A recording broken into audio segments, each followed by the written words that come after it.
Okay. So, and I'm going to try and share my screen.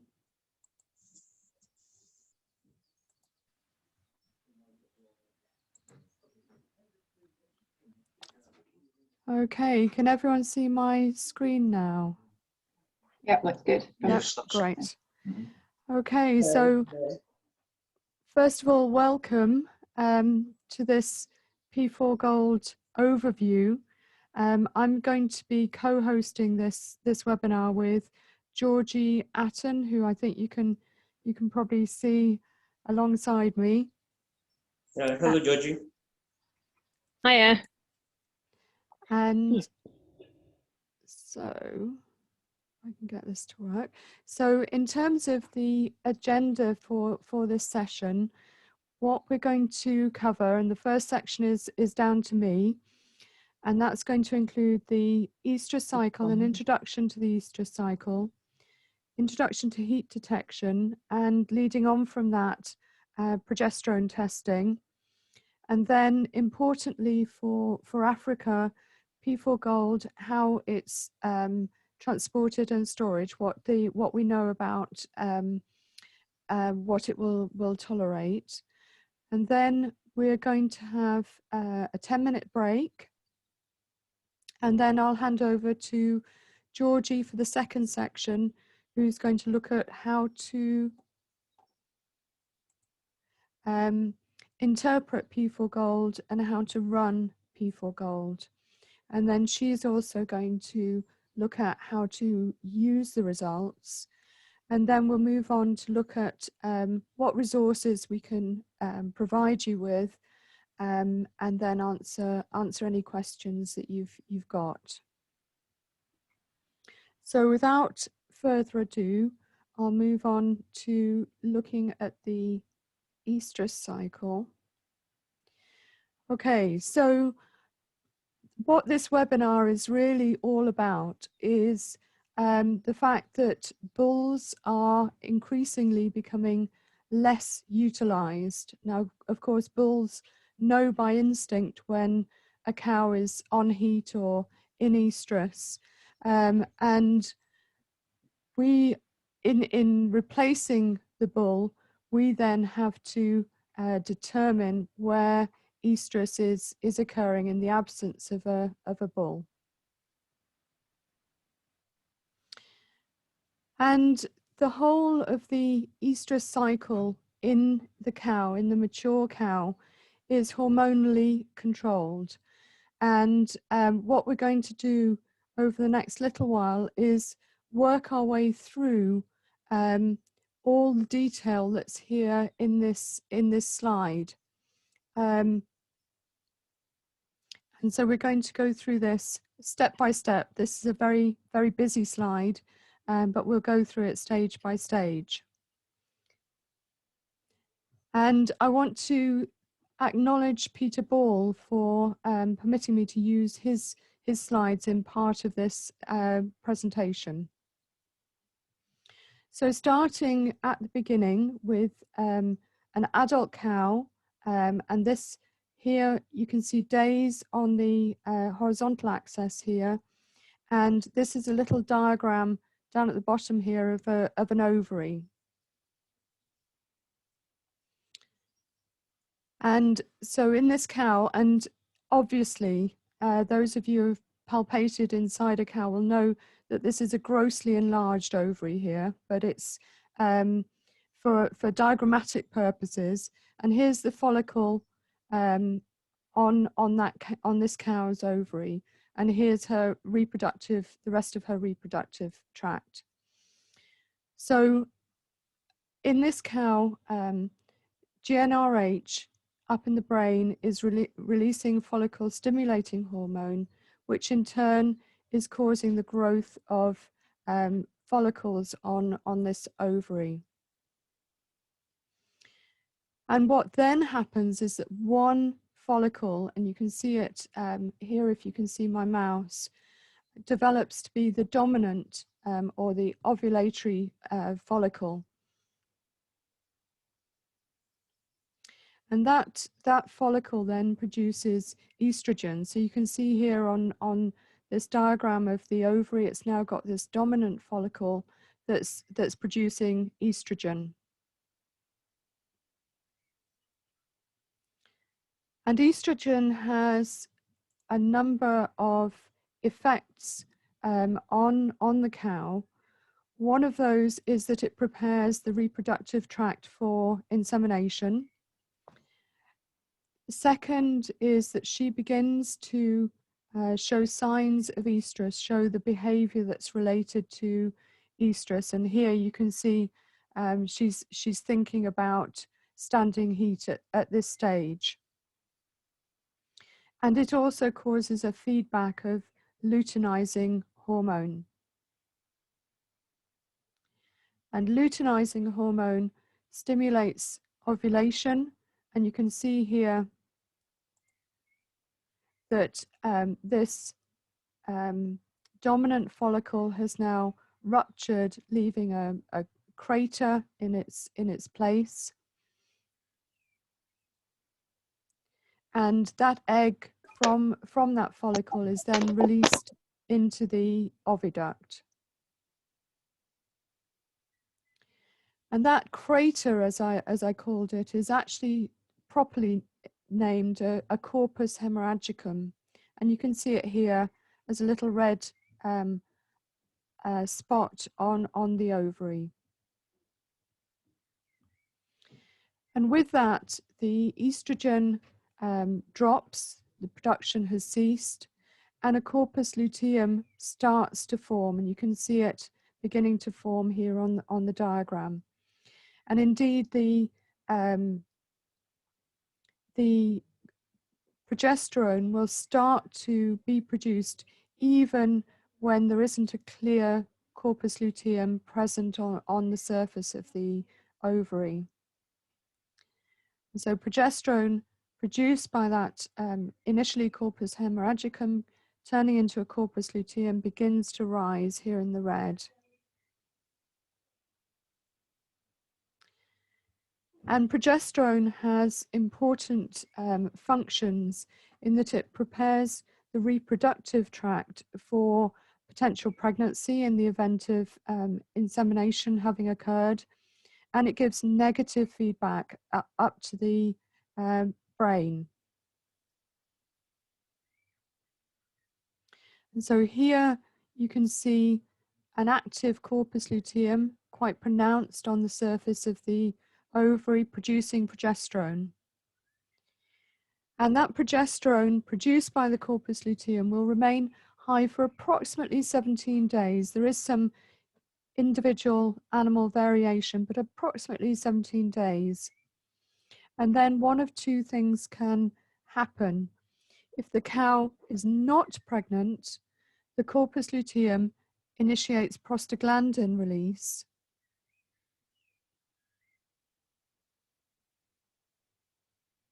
And that in turn will kill off the corpus luteum, causing it to regress. And that corpus luteum regressing results in a reduction in the level of progesterone because it's no longer producing progesterone, and therefore the level in the animal drops right down close to zero, never probably getting to absolute zero, but very close to zero.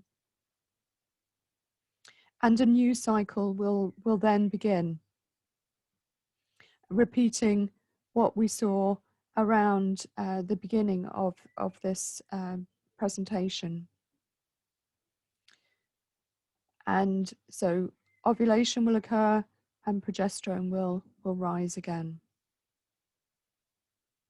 So if she's not pregnant, prostaglandin will cause the corpus luteum to regress and progesterone level to drop.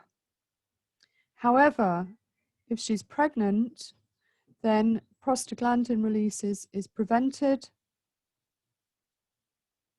Progesterone remains high in the cow, largely controlled or produced by the corpus luteum, and ongoingly as the pregnancy continues. And that progesterone remaining high is critical for the continuation of the pregnancy.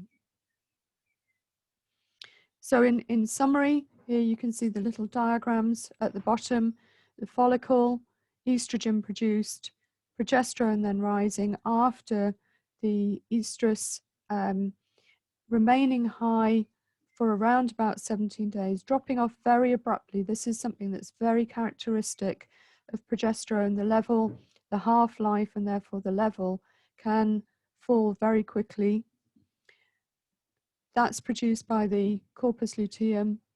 In the event of the cow not being pregnant, then prostaglandin causes the regression of the corpus luteum and replaced by a follicle, by estrus, and then this cow here has become pregnant.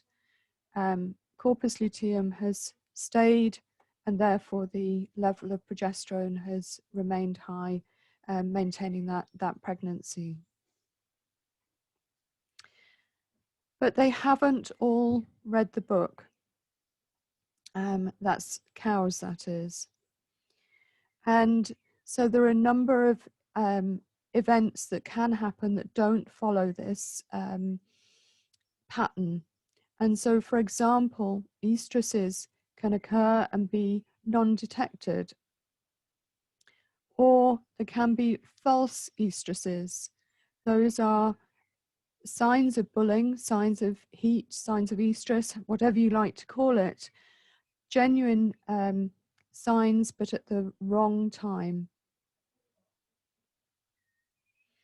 And that can be because of follicular cycles that actually continue throughout the cow's life, albeit that at, for example, this point here, she may show some signs of bulling, but actually her progesterone level is high, and therefore she's not in genuine heat, and her reproductive tract is not in a stage to commence a pregnancy, even if she was inseminated at this stage here.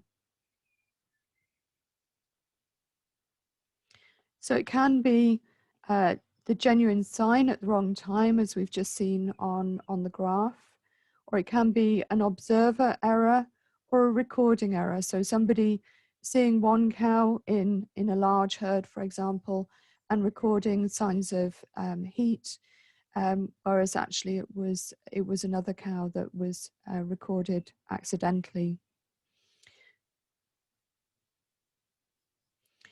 And so false estrus can have a number of consequences. So if an animal is AI'd as a result of a false estrus, a misidentification, or signs of bulling when actually her progesterone level is high, so she's not actually in estrus, it's obviously a waste of time and money. It can give rise to wrong dates being recorded for parturition, can also lead to infection. And this photograph on the right here shows infection following insemination at a time when the animal was not in estrus. And it can also occasionally result in abortion, where the animal is pregnant, was possibly showing signs of bulling, but it was a false estrus, and actually insemination at that stage can cause the cow to abort. Not always, but that can be a result. So other things that can happen are inactive ovaries, and here you can see just a flat line on this graph, low levels of progesterone, so the ovaries are not doing very much at all here. Now you might expect to see that, and it's normal immediately after a cow has given birth, which gives her time and her reproductive tract time to regress back to normal size and before she's starts cycling again and so could become pregnant again. So this is normal immediately after parturition, but in other times is not normal. So this can at other times be caused by a cystic follicle, and here again on this ovary you can see a follicle here that just isn't rupturing as would be expected normally, and causing this flat line of the progesterone here. The other event that can happen, that can look like a pregnancy, is a persistent corpus luteum, and that can be associated with uterine infection. Here, the ovary with this persistent corpus luteum causing progesterone levels to stay high in this animal as though the cow were pregnant, but actually she's not pregnant in this case.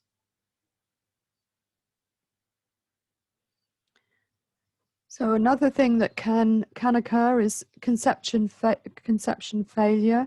So in this case, progesterone rising, coming down to estrus, AI at this point here, which is an appropriate point, maximally the second day after of low progesterone into time with ovulation.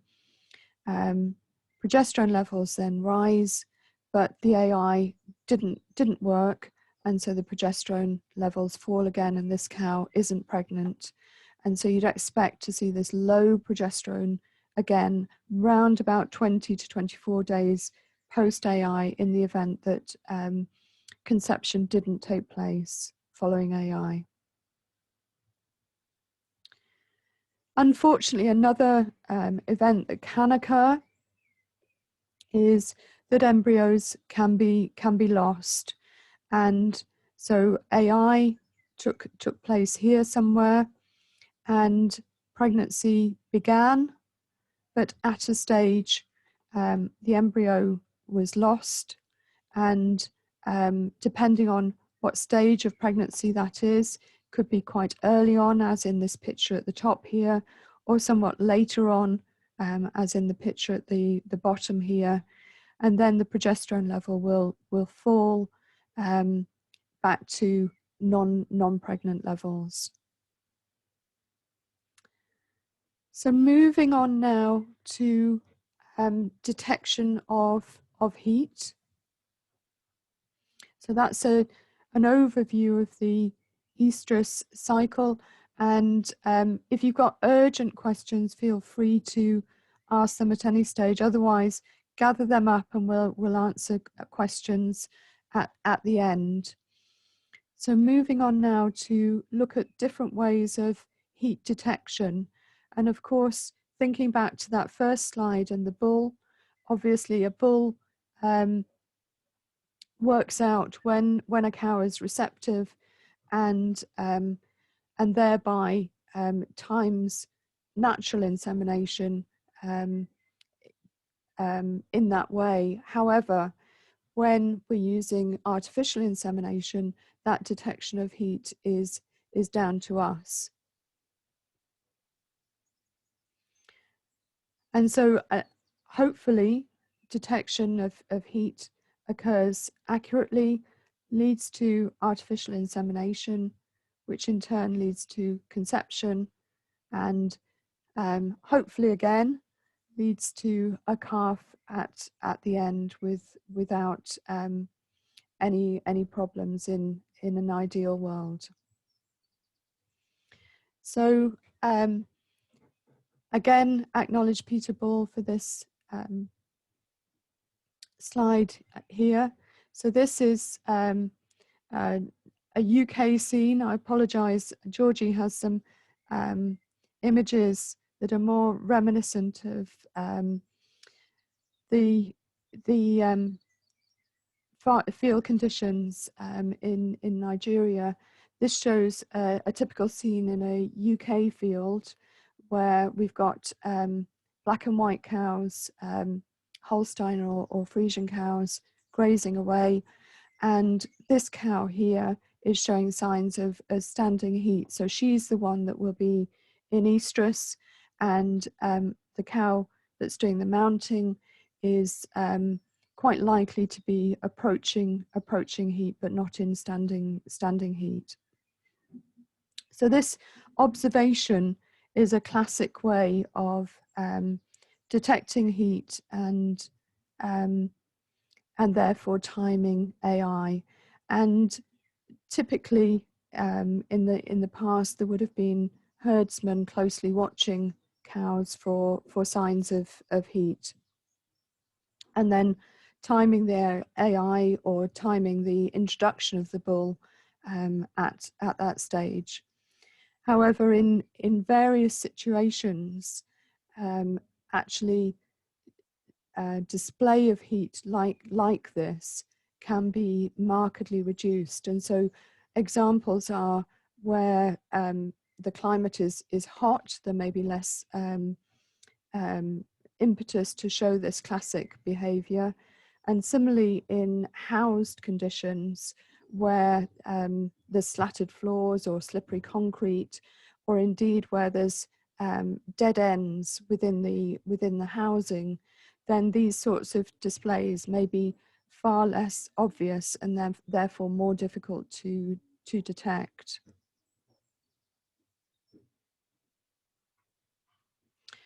Another way of detecting heat is to use a mount detector. So in the last previous slide, we saw a cow mounting onto the rump of the cow in heat. And so there's various different sorts of estrus detectors, heat detectors that are based on that principle. And here, this is one that's called a K-Mart heat detector. You can see it stuck onto the rump of the cow here. And this cow is in estrus, so has been mounted, and that's caused the dye within the vesicle here on the top of the detector to be released, and so that turns red and tells the herdsman that this cow is in heat.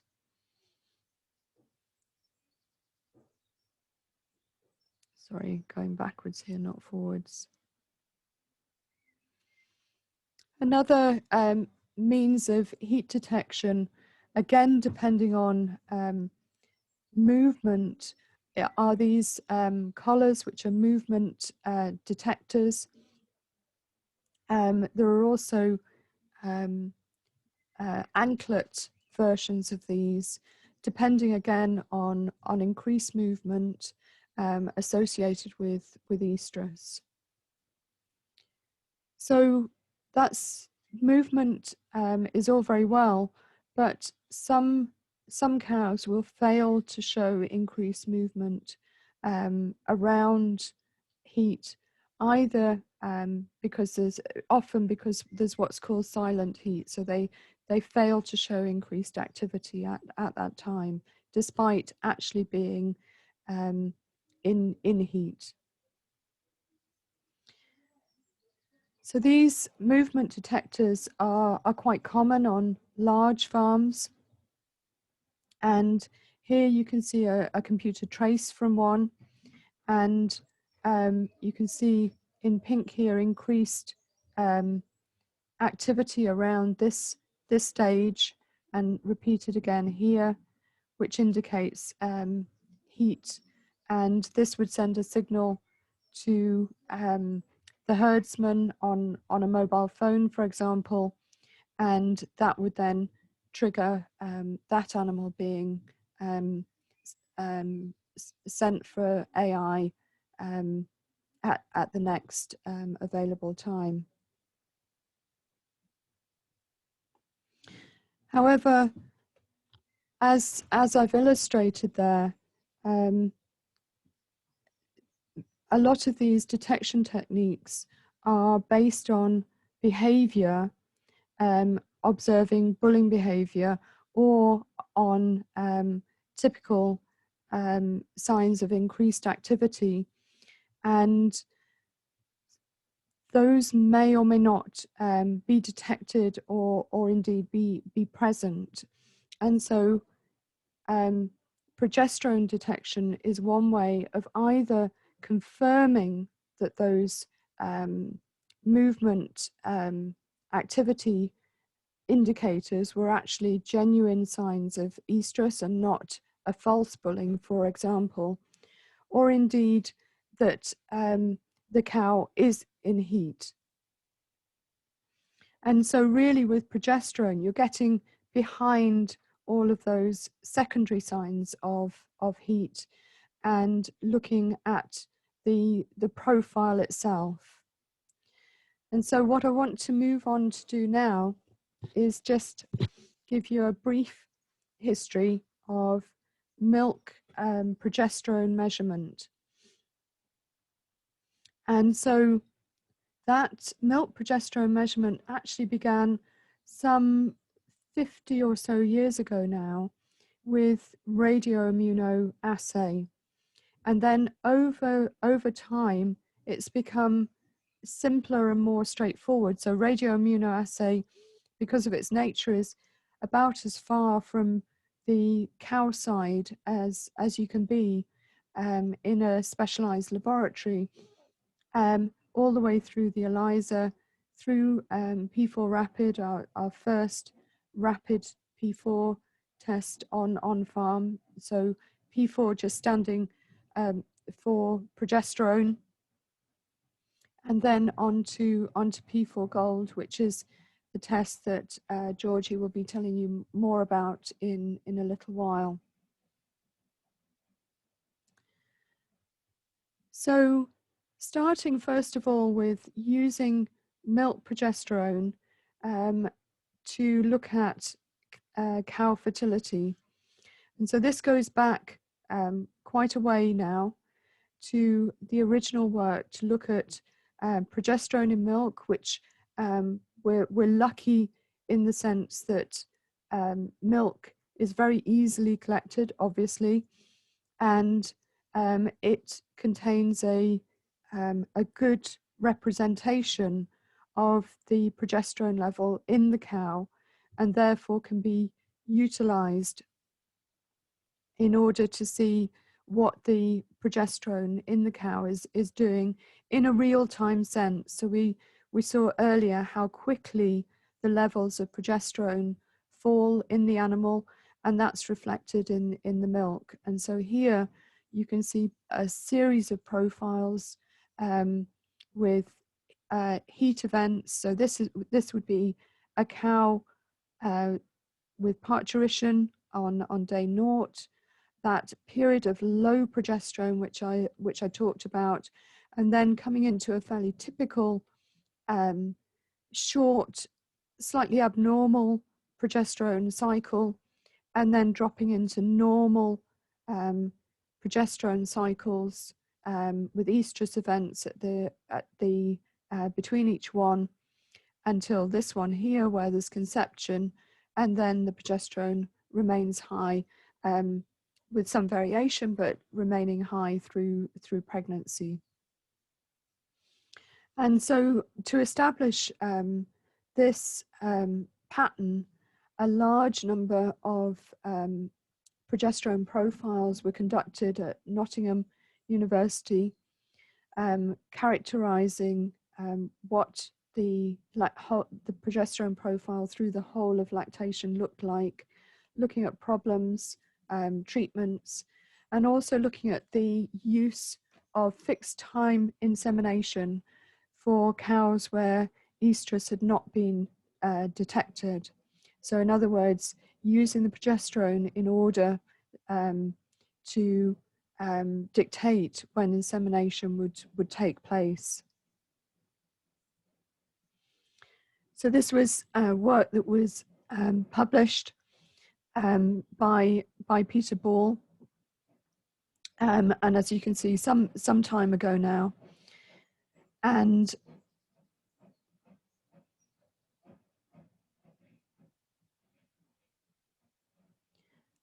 so what the what that work was based on was identifying the second day of low progesterone, and that was the time on which to inseminate. And then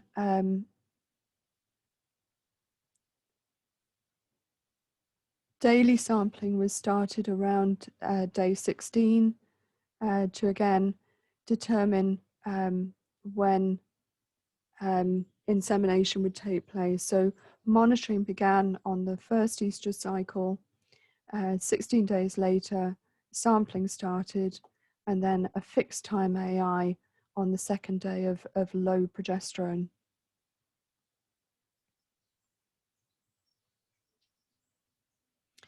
So any cows in this study that were seen in estrus were assigned to the control group and inseminated on signs of estrus in the normal way. So the results of that study, so here you've got the determined, predetermined AI, and there were 55 AIs there, of which 33 became pregnant, which is 60%. And then the other group, the observed group, who were AI'd as normal following observation of heat, 132 AIs, of which 86 became pregnant, so 65% pregnant. And in fact, there was no significant difference between these two groups of cows in terms of percentage of pregnancy. So the coming of the ELISA, which stands for Enzyme-Linked Immunosorbent Assay, made this more practical. So you move away from a radio labeling and the health and safety issues around that to an enzyme linkage, which means that you get a color reaction depending on that varies, the intensity of which varies with the level of progesterone in the milk, and that then becomes much more practical. While it's a test that still takes some time and has multiple steps, so is more akin to a laboratory test than a pen side or farm side test. Nonetheless, it's much more available, and indeed can be adapted to be an observer test, where you can look at the color change intensity compared to a color strip and evaluate by eye whether the cow is in heat or not. And so the original work on the ELISA, again, using the ELISA results, measuring progesterone to determine whether AI should take place or not, was carried out by John Fuchs, and again some years ago now. And so the ELISA, this ELISA, is one that we still make here at Ridgeway, and both sell commercially and also use in our laboratory for measuring progesterone levels in milk and also in plasma as well. So then we move forward in time to more rapid tests, and the first of these was P4 Rapid, and the second generation of these is P4Gold, and these are a much shorter test. They're 10 minutes or so to set up and then run, and much simpler sequence of events than was possible with the ELISA. So here you're using milk again, and putting a dipstick into the milk and looking at the color changes that develop on the stick. And as I said earlier, Georgie will be demonstrating this to you in just a little while. Whilst similar to the ELISA, you get a color change, actually the chemistry behind it is slightly different, in that in these tests you're labeling antibody to progesterone with a color marker that's actually fixed onto the antibody before the test is created, before the test is manufactured. And so with P4 Rapid, it was a latex marker, which was gave a bluish grayish color to the test as it developed. And what we've now done with P4Gold is substituted the latex marker, the latex bead, with a gold conjugate marker, which is red in color. And we've done this to make it easier to read, particularly in low light conditions. Sometimes the gray of the background and the blue gray of the lines could become difficult to distinguish. And so what we've got here again is a way of assessing progesterone levels, but this time much closer to the cow. A test taking a short period of time, which allows an assessment of whether progesterone levels are low, as here. So this cow would be in estrus and suitable for insemination, whereas here, indicated by a pale line or a pale circle here, progesterone levels are high, and so it isn't time for insemination. And that's something to get used to, and you'll see this when Georgie is demonstrating the test, that initially it can be counterintuitive that actually you get a more intense color when the progesterone level is low, and that's because of the character of the test being competitive, a competitive assay. So if there's a lot of progesterone in the milk sample, then there is less antibody left to stick to the test line, and hence the test line is pale. Whereas if there's little progesterone in the milk, there's lots of this labeled antibody to attach to the test line, and therefore the progesterone attached to the test line, and therefore the test line will look intense in color. And so using this, you can track in a semi-quantitative way. We don't profess that this is a truly quantitative methodology. You can track a cow through her estrus cycle, and indeed it can be interesting when AI is performed to actually check the progesterone level there. We've been monitoring a local farm just recently, and interestingly, of 3 cows that were AI'd on the same day, it looks as though 1 had low progesterone and 2 actually had higher levels of progesterone, suggesting that in fact they were inseminated on days when either they weren't in heat or indeed they may have been pregnant.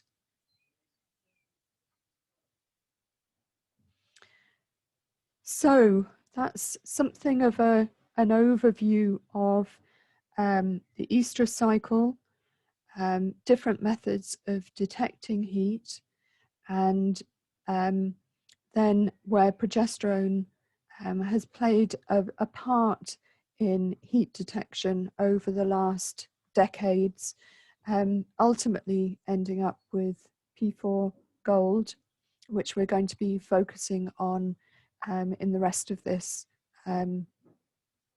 webinar now. So thinking first of all about storage and transport of P4Gold. So, and this obviously is particularly important when we're thinking about climates that are warmer than here in the UK, and particularly where electricity supply may be somewhat variable as well. So first of all, on the sticks themselves, on the dipstick packaging, it says storage conditions 5 to 25 degrees C. And we can be confident that kept at those conditions, the dipsticks will work for the 12 months that they're, sorry, I'm just admitting somebody, that for the 12-month shelf life. And the second thing to say is that we don't package the kits in any special conditions in order to transport them to different parts of either the UK or indeed the world. So they tolerate short periods of fluctuating temperature. Low temperatures are better, so they tolerate low temperatures and changes in temperature better than high temperatures in general. Having said that, we've got relatively short experience at the moment of monitoring the performance of P4Gold over time. But where we have got to is we've got a 9-month real-time study at 40 degrees C, and the sticks are still looking okay, they're performing okay after that period of time. So this isn't me saying don't worry about storing them at 40 degrees. I'm not recommending that. But what I am saying is that transport for relatively short periods of time is fine with fluctuating temperatures. They'll tolerate that. And then storage, if it's possible to keep them between 5 and 25, will ensure their shelf life better than high temperatures, though they will take periods of high temperature without a problem. So I'd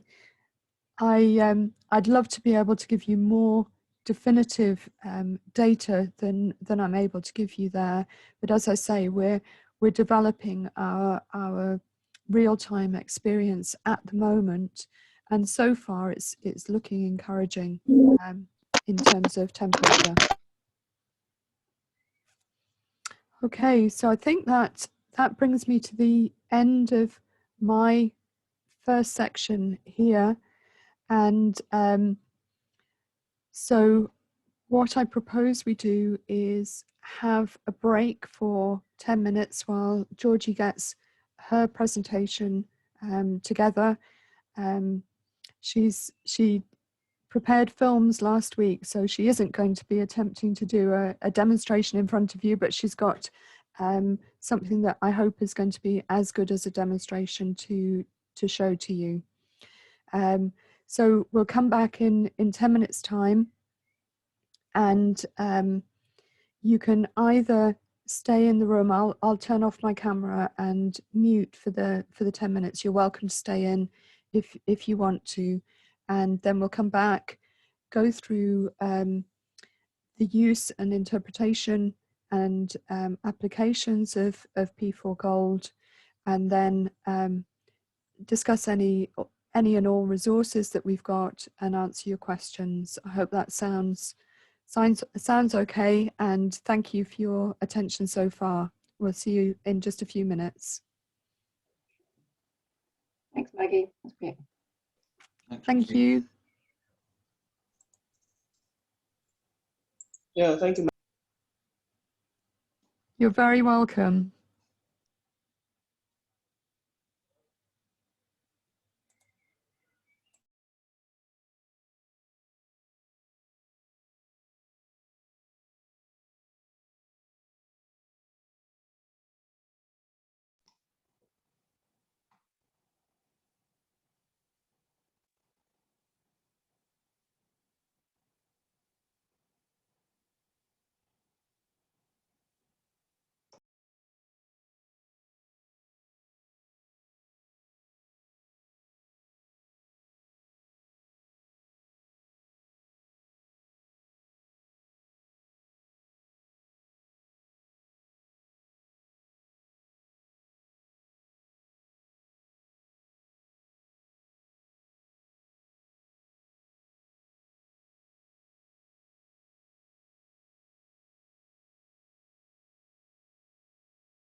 Okay, so welcome back. I hope everyone is back in place. Without further ado, I'll hand over to Georgie, who's going to go through how to run the test, how to interpret the test, and uses of the test as well. And then we'll join together to answer any questions at the end. So without further ado, over to Georgie, if I can find where to mute. Thank you. All right, thank you, Maggie. Okay, so I'm going to start sharing my screen, except I'm not because it's not working. Maggie, could you please enable sharing screen?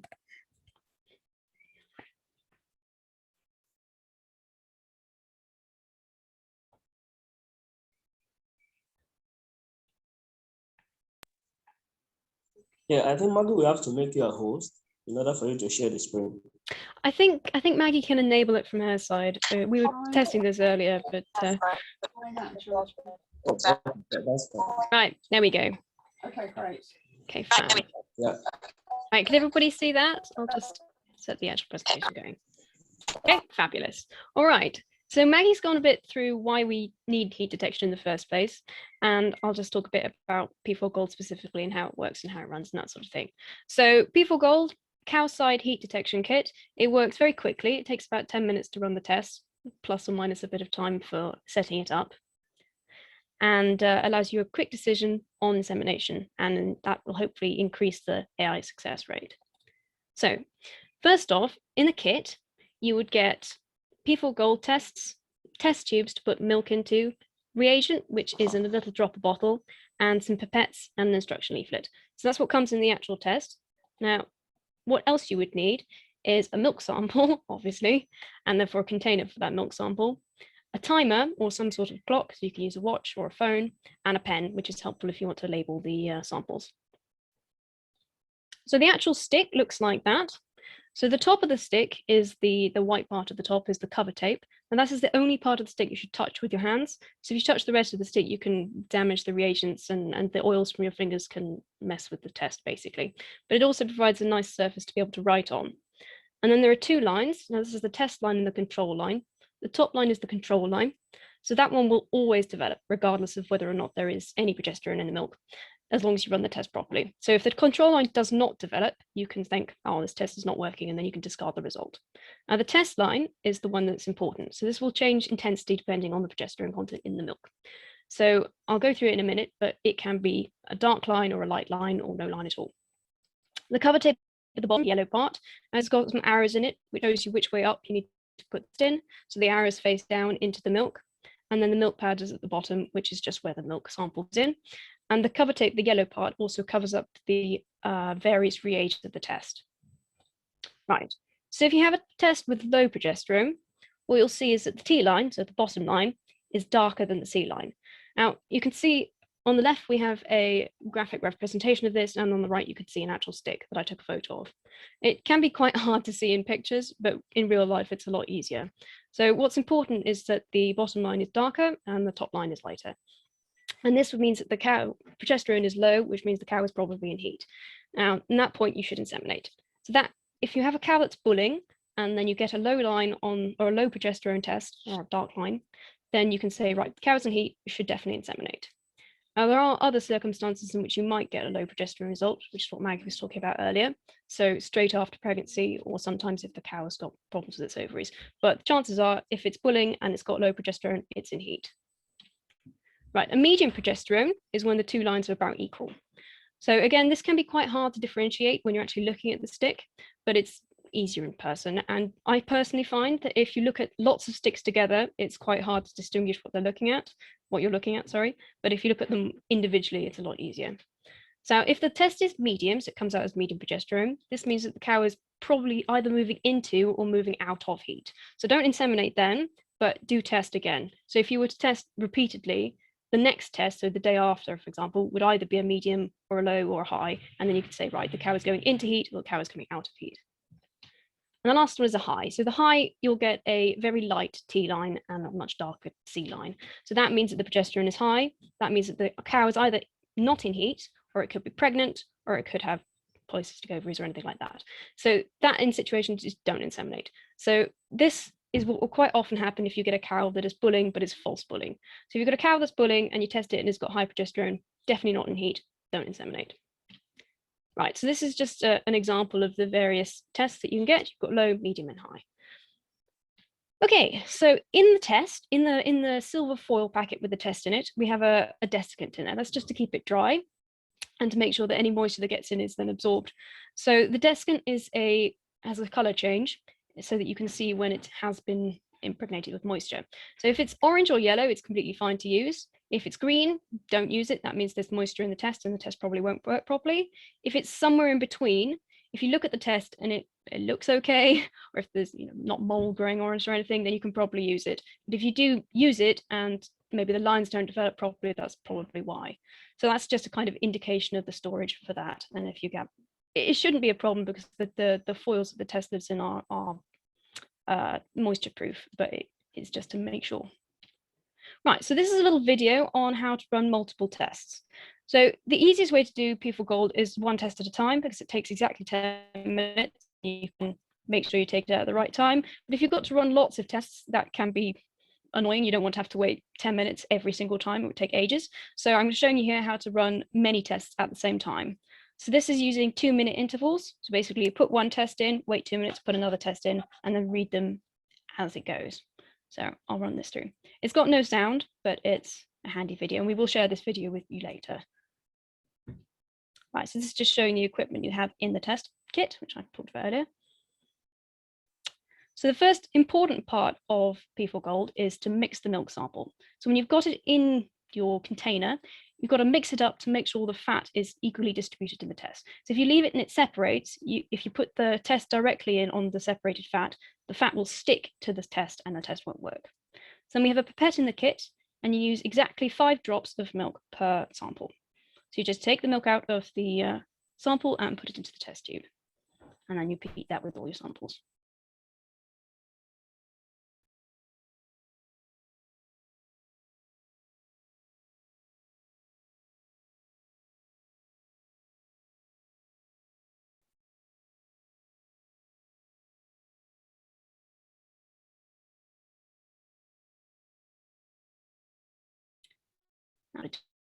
That would be boring. Right, so the third step is to add the reagent. The reagent comes in a small dropper bottle in the kit, and this bit is really crucial. If you don't add the reagent, then the test will not run. So you need to have exactly 3 drops of the reagent into each sample. It's important that you do have 3 drops because if you have more or less, it can change the result you get. So we've done a lot of tests on this, and we've decided that 3 drops is the perfect amount. And generally speaking, the drops will be the same size, but if you squeeze too hard, you can get large drops or small drops, but just try and give the same pressure to each test.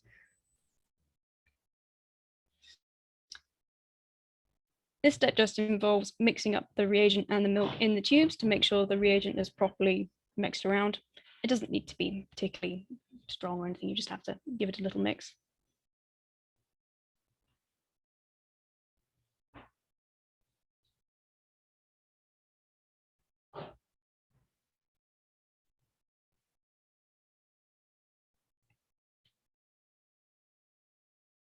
Right, so this is the foil I was talking about earlier. And then when you take the test out of the packet, make sure you only touch the white cover strip at the top, and it should be placed in the packet. So that's the first part you touch.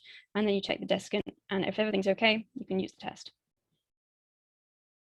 Now, this is an optional step. If you don't want to label the tests, obviously that's fine. But if you're doing lots of samples, it can be quite difficult to differentiate them. So I tend to write the cow number on the test and then put it in the tube.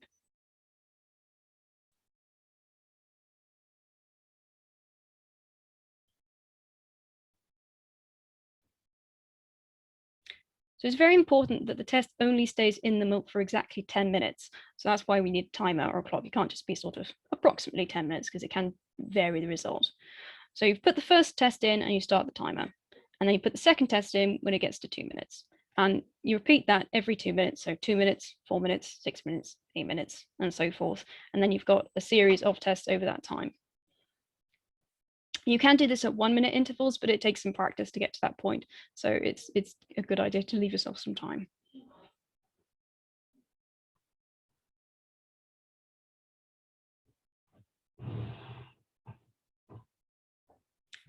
And you see, I'm only doing 5 tests here. So that means that by the time I get to 10 minutes, I don't have to put any tests in at the same time that I'm trying to take tests out. Now you can do that, but again, it takes a bit of practice. So it's easier to start smaller if you like.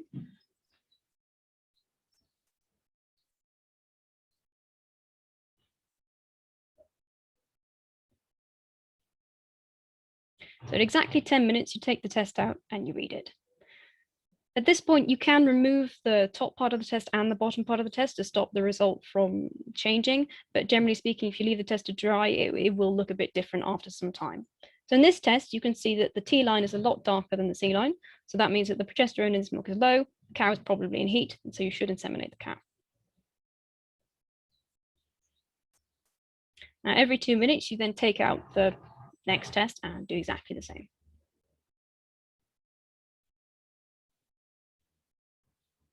This one again, you can see that the T line is a lot darker than the C line, so the progesterone is low and the cow should be inseminated.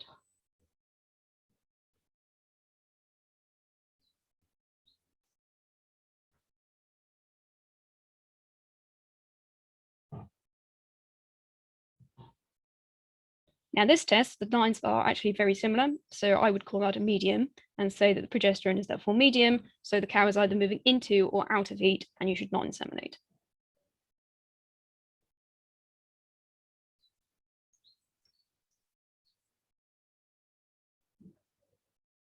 And here you can see that the C line is darker than the T line. This means progesterone is high.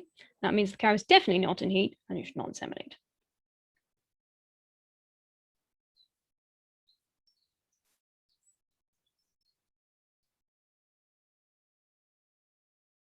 And in this one, you can see the progesterone is very high because the T line is practically non-existent. So you can actually have progesterone that is so high that the T line doesn't develop at all.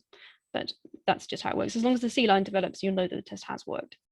So there you go. That is how you run P4Gold. Right. There should be another slide in there. Oh no, there we go. So there are a couple of other uses of P4Gold. The first one is non-pregnancy detection. So as Maggie was talking about earlier, when you have a cow that's pregnant, the P4 will not then drop. It will stay high for the rest of the pregnancy. Whereas if a cow is cycling and the AI doesn't take, it will then go back to cycling. So about 21 days after the AI, it will have low progesterone again when it goes back into heat. So you can then test for that. So at exactly 21 days after AI, if you test and the cow has got low progesterone, it's definitely not pregnant. Now, this isn't a perfect test, and it certainly isn't a proper pregnancy test, but it can give you a very good indication of whether or not the cow is pregnant and has retained the pregnancy. But if you don't test at 21 days or say 18 to 22, around that time, then a high result won't necessarily mean that the cow isn't pregnant. But so that's a useful one. And it can be a good way of quickly re-inseminating a cow if the AI doesn't take. So it's also a good indication of fertility problems. So if you've tested a cow a number of times with P4Gold and you're getting consistently strange results, for example, if you get highs all the time and it's not pregnant, then that could be a sign of persistent Corpus Luteum. Or if you get very low results all the time, the cow could have problems with its ovaries. So those are just some ways that you can actually use P4Gold. So I thought we'd just do a couple of scenarios. So if you'd like to join in at any point, that would be lovely. So as an example, we've got 3 cows that are bulling and we do 3 tests of the milk, or each one has a milk sample and we do tests. So we've got 3 tests. Now, would anybody like to tell me which one might be low and therefore which one you might like to inseminate?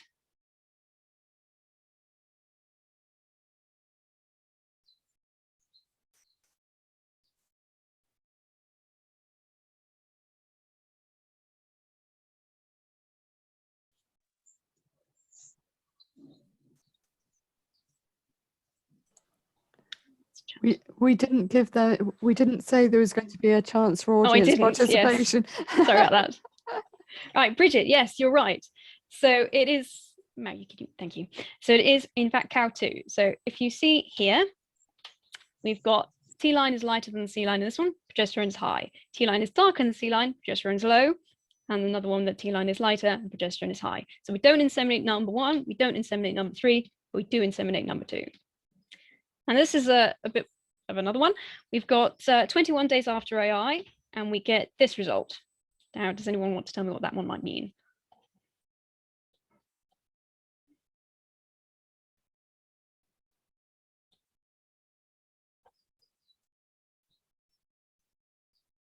Well, I'll go then. Progesterone is low. Thanks, Andy. Yeah, so that's low progesterone. So that probably means that it definitely means the IR wasn't successful. So the cow is probably cycling again and the pregnancy wasn't retained. So at that point, you can then re-inseminate the cow and hopefully the cow will then take that insemination. Right, so that's about it from me. I've got a couple of do's and don'ts here. So always strip the teat 3 times before you sample the milk. That just gets a good milk sample. Use fresh milk. Don't ever freeze the milk because that damages the way that the progesterone works. It just doesn't work properly. Mix the milk well. Use clean pipettes every time and clean test tubes, and then correct amount of reagent and correct amount of milk, and only handle the stick at the top. Don't reuse the tests. Don't use damaged tests or dirty tests, and don't use it as a desk link screen. Now, if you leave the test for longer than 10 minutes, you might find that the tests, the results aren't exactly accurate or aren't perfectly accurate. So often if a low is left for longer than 10 minutes, you might end up with a medium and so on and so forth. So it just looks like it's a bit higher. So just make sure you check the test after 10 minutes. Right, and then there are a whole bunch of FAQs on our website, which is P4Gold.com. And Maggie's going to talk to you now about resources that we have for you to look at.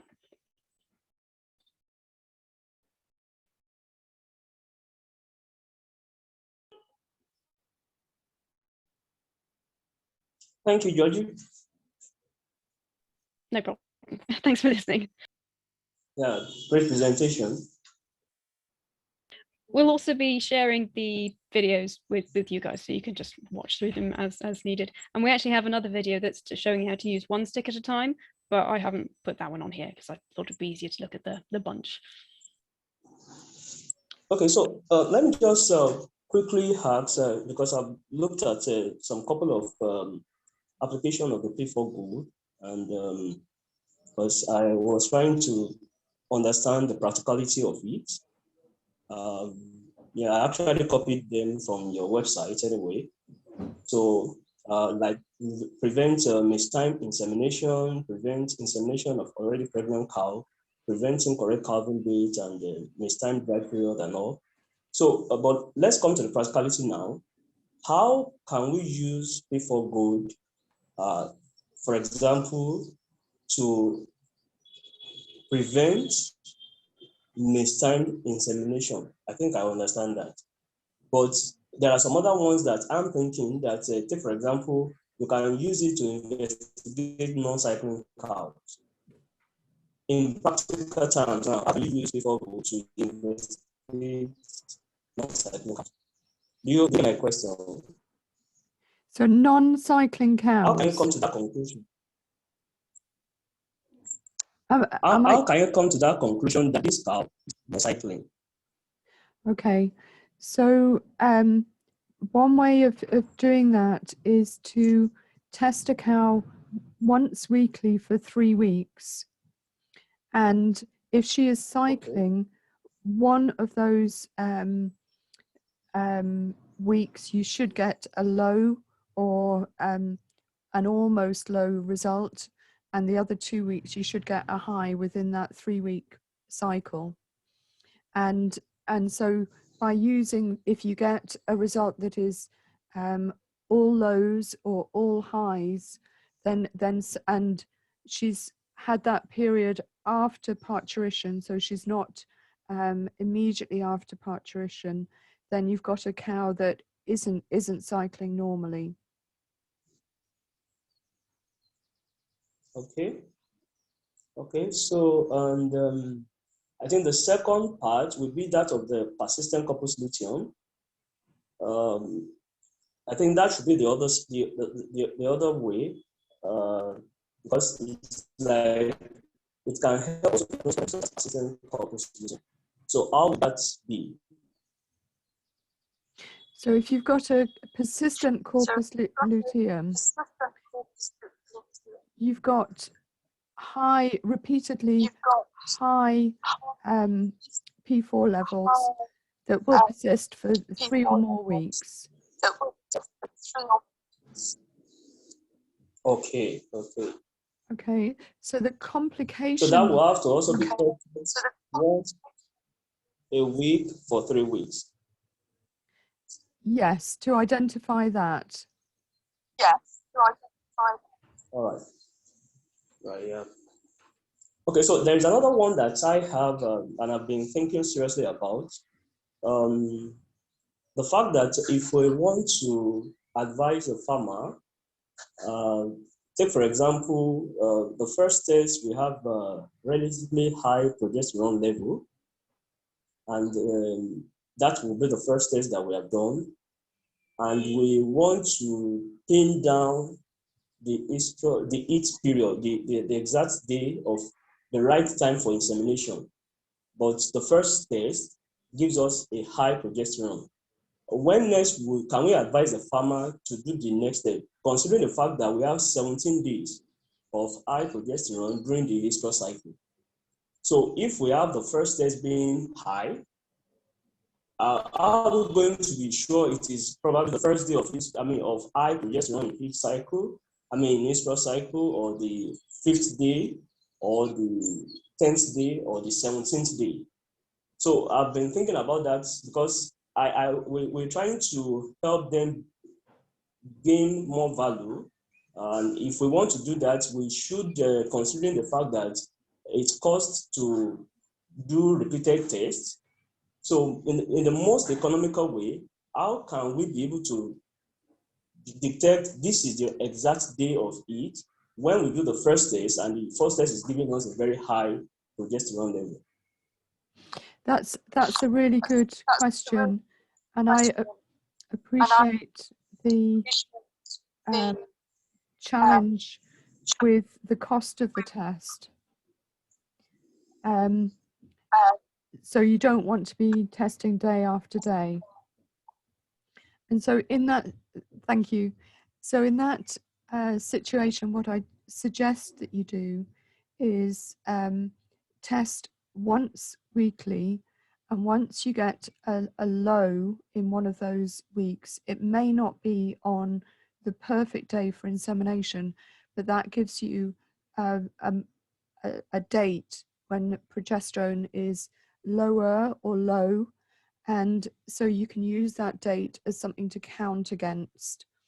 And so if you then go 18 days after that that low and then test again, you should be coming into the next cycle. So you can then make a decision about whether you inseminate on that very first low, if it looks low enough, or indeed whether you count out from there and test at the time when she should next be coming into heat and inseminate on that heat.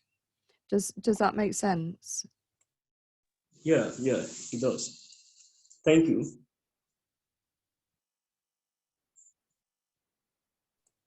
That's okay. Are there any other questions? And by all means, Bridget, Andy, do come in if you want to add to these responses, or indeed ask questions.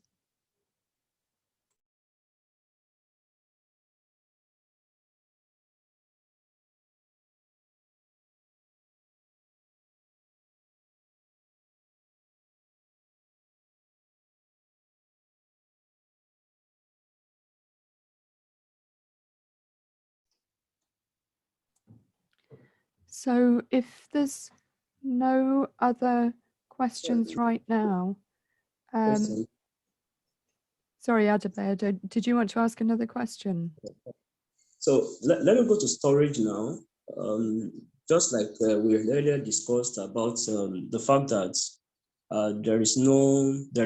we have a fluctuating power supply, and it may not keep. And to me, it was actually a good news when you talked about the 40 degrees Celsius and they're having a shelf life of 9 months.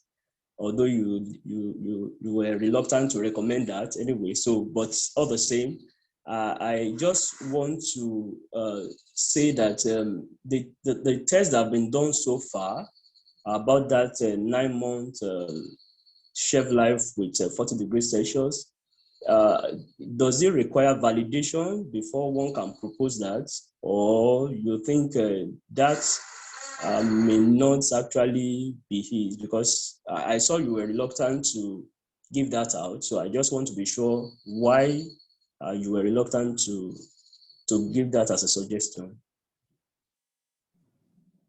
Yeah, so I think we do need to do some more testing to have confidence. So when I think about lateral flow tests, which this is P4Gold is a lateral flow test, they're not created to be stored at really high temperatures. So I think we need to do more testing on this side, and I'm not sure even then that I'd be advocating that it was stored at 40 degrees, and that's absolutely fine. And so I think we need to do more testing. What I was really saying was, if there's periods of time, for example, once it gets to the farm where it can't be stored at below 25, then that's going to be okay. But prolonged storage at 40 degrees, A, needs some more work from our side, and B, to be confident enough to put it on the packet, that's going to take some courage on my side, I think. Okay, so then lastly, because I've already checked the content of the kits, I realized that there is no sample bottle to collect milk. So I would want to be sure, is there any specific container that must be used to collect the milk, or once we have any clean container, we can use it to collect the milk sample? So any clean container is fine. What you may have are little milk collection tubes. In the UK, there's little milk collection tubes. I don't have one here to show you. Actually, no, the other one. Sorry, we just. So in the UK, we have little milk collection pots like that. Something like that is fine, or any container is fine. These have a snap-on lid, doesn't necessarily need that at all. The reason for showing you this is because some of these here in the UK contain a preservative for the milk, so that you can send it off for example, somatic cell count or something like that. You don't need the preservative in there. That would just be a waste of preservative, and could interfere with, particularly if it's a coloured preservative, could interfere with being able to see the lines clearly. But other than that, any small container is fine. And once a container like this has been used, then it can be washed out thoroughly, obviously to get rid of any of the milk fat that's in there as well, because fat, it isn't something that I said in the presentation, but progesterone tends to be linked to the fat in milk, and so that's partly why we include the reagent in there to help with the release of the progesterone from the fat. And so it's very important that if you've used a pot for a milk sample, it's well cleaned out with detergent before you use it for another sample. Do you have suitable containers available? Yeah, sure. There are. I just want to be sure if it is plain container, or because we have what we call sample bottle here, and they use it for different samples. In the medical parastata, they use it for different sample collections, some for physics, some for urine, some for just plain bottle. And then, so I just want to be sure if we can use any plain bottle to collect the sample, or there is a specific bottle that must be used to collect the sample. So it really doesn't matter what bottle you use, but the it's got to be clean. And we generally say at least 10 mils of milk, because that gives you a decent amount and have the fat to mix it in, and then you can sample from that. But whatever you use is fine as long as it's clean. Okay, sorry, the last question. Sorry, I'm asking another one. So in preparing for milk collection, would you advise we use something like methylated spirit to clean the teeth before collecting the milk? Will it affect the results if such a thing is used? Just want to know. So if you do the normal procedure that you do before taking a milk sample to clean the teats, by all means do that. It's important that the first milk is discarded and discarded appropriately, and that's because it can be reminiscent of the last level of progesterone, if you like. And so just discarding that very first part gives you a current measurement of the progesterone in the sample. And the final thing to say is that it might be tempting if the cows have been milked and it's just coming to the end, or the cow was milked very recently, to collect a milk sample at that stage. Now, we don't recommend that, and the reason being the last sample, the last remnants of milk can contain a lot of fat, and that can actually distort the progesterone measurement. And so it's clean the teat suitably, discard the very first strips of milk, and then take your sample. Is that okay? Yeah, thank you very much. Thank you so much, Maggie. That's no problem at all. Does anyone have any other questions just now? It is raising up our hand. Yes, I do. Hi, Maggie. Hi, everyone. I think you've pretty much already answered some of the questions. I think one of the questions I had is about which sample to take. You know, whether it was recommended for them to take the sample at the beginning of milking, in the middle, and the end. And I think you've cleared that. And for them, I think it was important to just consistently take the same sample. The other question I had was about lower temperatures of storing the strips. Have you done any sort of testing about maybe going, if you went to something about 4 degrees, because most of the refrigerators would probably be between 4 and 8 degrees. So it would probably be more consistent to store it in a fridge where you know you're between sort of like a 4 degree range. Consistency. I don't know what you think about that. That's a great question, Bridget, and lovely to see you as well. So absolutely. Could everyone mute, and then I'm getting some feedback just now. Thank you.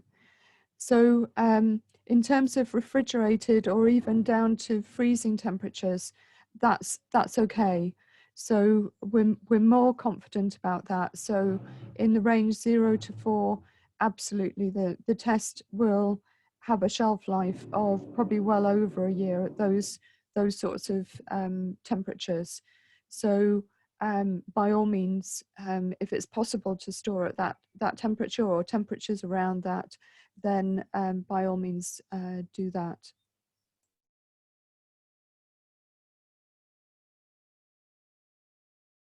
And maybe about the containers, maybe I was going to recommend to Adebayo. I had a really difficult time trying to get the specific kind of containers that we, like Maggie showed here, and they tended to be expensive. So I thought if you had like a longer term, you could probably use something like a glass universal bottle, which you could, you know, wash out and autoclave at the end. So it would save you on the cost if you have a long sort of like experiment, other than something you have to throw out. And we actually use plastic bottles that we just wash out and reuse every time. So Yeah, that's a great idea. Thank you.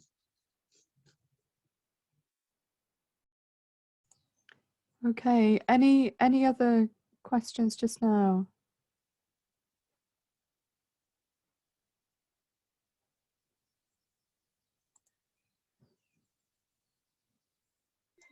Sorry, just another quick one. Is the reagent fine at refrigeration, or reagent is it doesn't say on the reagent bottle? So yeah, the reagent is fine. It works under the same storage conditions as the Okay. tests. We've done quite extensive stability on that, and that's actually still ongoing. But we've frozen it. It's not a problem. We've heated it up. It's not a problem. So yeah, the reagent will be quite stable. Right. So store it in the same conditions as you're storing the strips.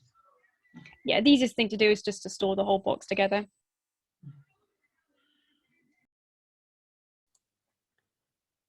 Okay. Any other questions? What I'm going to do is just share my screen again if I can. Okay, so what we thought we'd do is just provide you with some resources. I think Georgie alluded to the frequently asked questions page on the P4Gold website. So there's the P4Gold website.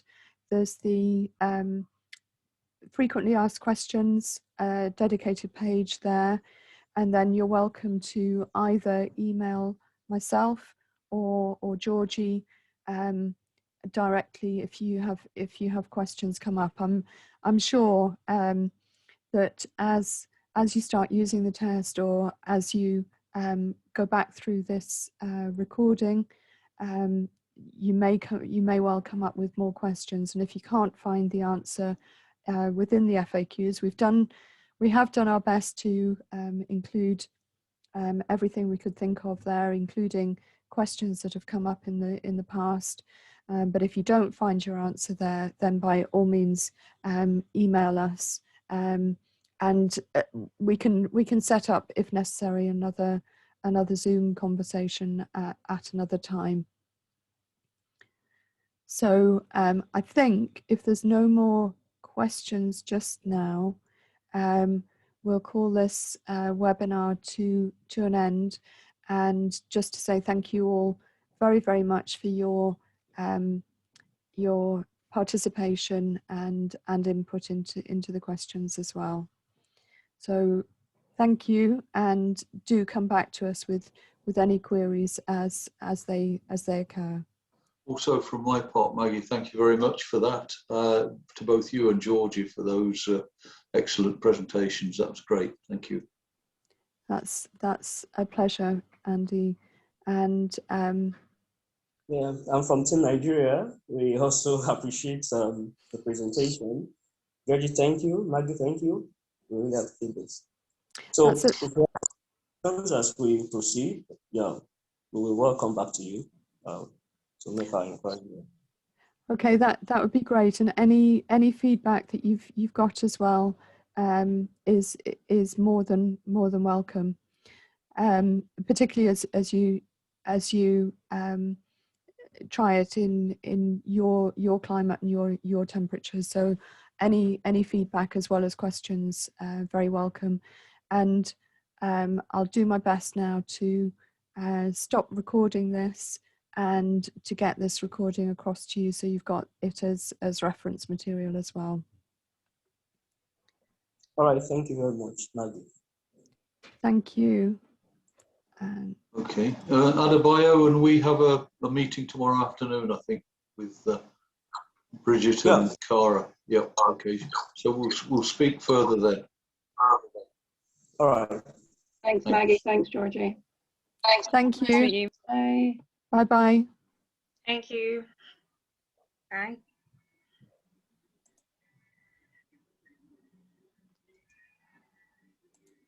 Lost control here now.